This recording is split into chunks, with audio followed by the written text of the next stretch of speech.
Payot et la Fondation Payot pour la promotion de la lecture vous présente Marque-Page.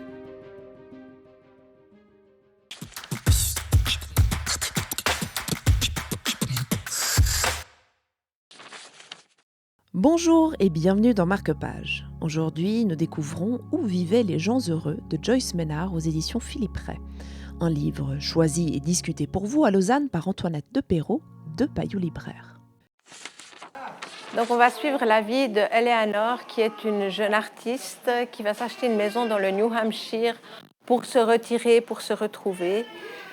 Elle va rencontrer le beau Cam, qui est un personnage très charismatique. Ils vont avoir des enfants.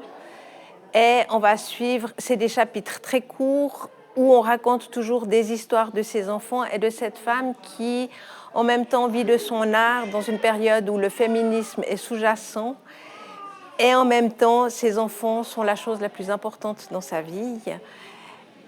Et c'est vraiment une histoire de famille. Elle est confrontée à ce féminisme. Il y a un moment, il y a une journaliste qui vient l'interroger et puis qui lui dit « Mais pourquoi vous occupez tellement de vos enfants alors que vous êtes féministe et que le mari ne fait rien ?»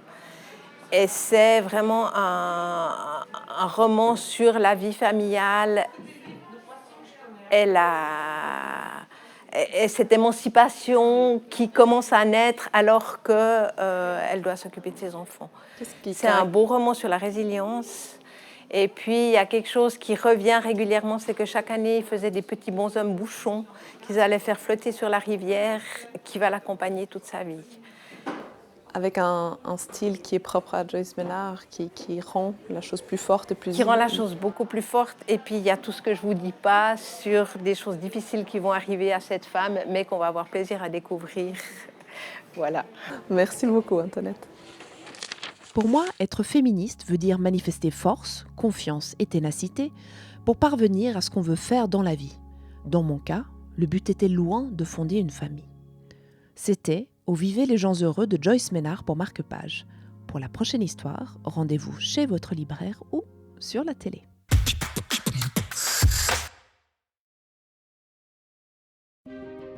Payot et la Fondation Payot pour la promotion de la lecture vous ont présenté Marque-Page.